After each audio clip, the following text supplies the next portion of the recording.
Hello friend, সেই বিশ্বকর্মা পুজোর blog আমি আজকে অনেক দিন পর চাচ্ছি। আমার দ্বারা ভিডিও ভাইরাল করা হলো না, আর ভিডিও করাও মনে হচ্ছে না আর হবে। যাই হোক, একটু সহ্য করে ভিডিওটা কিন্তু দেখে নাও। এটা চলছিল বিশ্বকর্মা ঠাকুর কেনাকাটা। লাস্টে ওই ঠাকুরটাকে আমি আদর টাদর করে বাড়ি নিয়ে যাওয়া ছিল। যাই হোক, টোটোর মধ্যে আমি তো বসেছিলাম। টোটোটা আমার দায়িত্ব পড়েছিল ওটাকে একদম বাড়ির অবধি নিয়ে যাওয়া। আর রাস্তা যে পরিমাণে সমতল ভূমি, মালভূমি, পার্বত্য অঞ্চল সব কিছু রাস্তার মধ্যে ছিল। তা কোন সময় যে সেটা পড়ে যাবে সেই ভয়ে আমি ভয়ে ভয়ে বসেছিলাম, ঠিক আছে। আর ক্যামেরাম্যান তো জানোই কে। আমি যখন ব্লগ করছিলাম তখন ক্যামেরাম্যান আর একজন হয়েছিল। যাই হোক, এটা দিদির বাড়ির পুজো ছিল, আমাদের বাড়ি নয়। আমি দিদির বাড়ি গিয়েছিলাম, তা সেইখানেই চলো আজকে দিদির বাড়িটা তোমাদের দেখা হয়ে যাবে। প্লাস আমার যে আমার দিদিদের যে ব্যবসা, যার জন্য বিশ্বকর্মা পুজো, সেটাও আর কি তোমরা দেখতে থাকো, শেষ অবধি পুরোপুরি দেখতে পাবে। আরও অনেক নতুন ফ্রেন্ডের সাথে তোমাদের আলাপ করাবো। এখানে শুধু আমরা নয়, অনেক নতুন নতুন ফ্রেন্ড আছে। যাই হোক, এটা আমি নিয়ে উঠছিলাম, ওড়না তো প্রায় ঝুলেই গিয়েছিলো, আর একটু করে পড়েও যাচ্ছিলাম। কি বলতো, নিজেকেই ঠিকঠাক সামলাতে পারি না, তারপর একজন ঠাকুর নিয়ে আমি আবার প্রবেশ করছি। এটা একটা হাস্যকর ব্যাপার। যাই হোক, এখানে প্রচুর লোকজন নেমন্তন্ন করা হয়েছে, তারা আসবে কালকে, সেই জন্য সেই উদ্দেশ্যে এখানে কাটাকুটি চলছে। আমি অলরেডি প্রচুর কাজ করে ফেলেছি, সেটা আর ভিডিও করা হয়নি। তো লাস্টে এখানে বৌদি, তারপর আমার দিদি সবাই মিলে কাটাকুটি করছিল। তো রাতের যতটা কাজ এগিয়ে রাখা যায়। তা তোমাদের প্রথমেই বলেছিলাম ফ্রেন্ডের সাথে আলাপ করাবো। এ হচ্ছে কালু আর এ হচ্ছে গোলু। দেখছো তো, এই দুজনে হচ্ছে আমার একটা নতুন ফ্রেন্ড, ঠিক আছে। তারপর এখানে মেয়ে কি করছিল, মেয়ে হচ্ছে তোমার বিড়ালের মেকআপ করছিল বসে বসে। করতে করতে রাতে না কারেন্ট চলে গেছিলো, ভিডিও করা হয়নি। পরের দিন সকালে দিদিদের ফার্স্ট মর্নিং আপে একদম পুজো হয় 6টার সময়।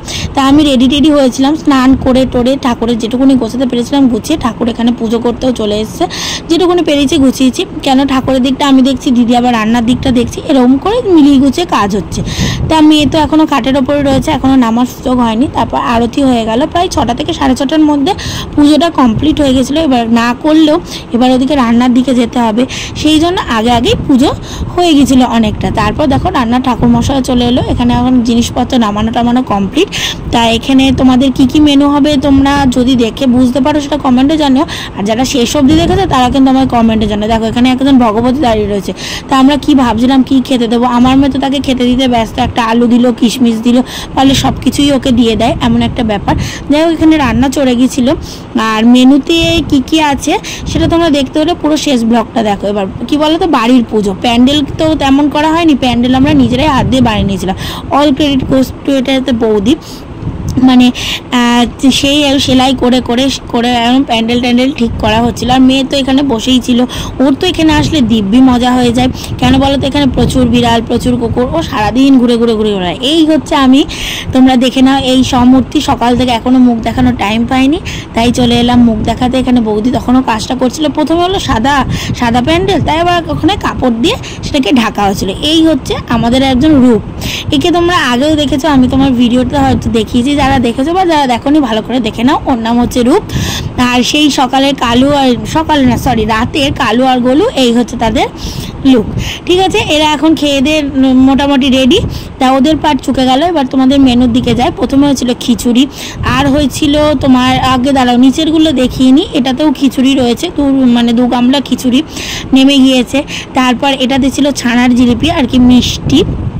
তাই এবার আর রসগোল্লা করা হয়নি। আর ওখানকার ছানা জিলিপিটা বিখ্যাত, বেশ নরম সুন্দর খেতে। আর হচ্ছে এটা ছিল 5 মিশালি তরকারি।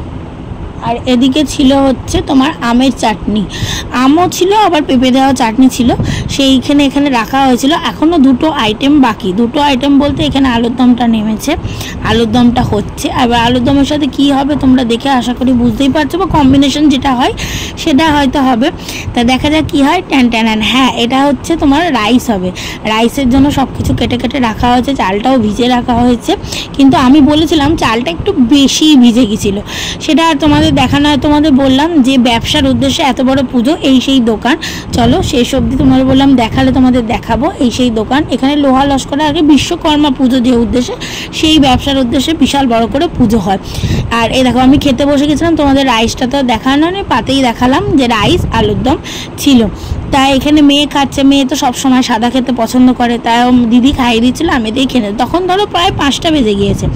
যাই হোক এই ছিল, আর প্রচুর লোকজন এসেছিলো, অত ভিডিও করার টাইম পাইনি। নিচ ওপর করে, মেন হচ্ছে পুজো ওপরে, খাওয়া দাওয়া নিচে, ওপর করে আমার পায়ের হাঁটু প্রায় খুলে গেছিলো, দিদিরও সেম অবস্থা। তাই হোক এদের মারামারি দিয়ে আমি আজকের ভিডিওটা এইখানেই শেষ করলাম। যাই হোক ভিডিওটা কেমন লাগলো অবশ্যই জানিও। ভিডিওটা একটু ছাড়তে দেরি হয়ে গেল, তার জন্য সরি তোমাদের কাছে, কিন্তু ভিডিওটা দেখলে অবশ্যই কমেন্ট করতে ভুলে যাও না। দেখো এদের মারামারিটা কিন্তু সেই লাগছে দেখতে, আর অবশ্যই কিন্তু কমেন্ট করবে, সাবস্ক্রাইব করবে, যারা নতুন আছে চ্যানেলে তারা চ্যানেলটাকে শেয়ার করবে, আর অবশ্যই বেল আইকনটা প্রেস করে নেবে, ঠিক আছে, যাতে আমার ভিডিও সবার আগে তোমাদের কাছে পৌঁছায়।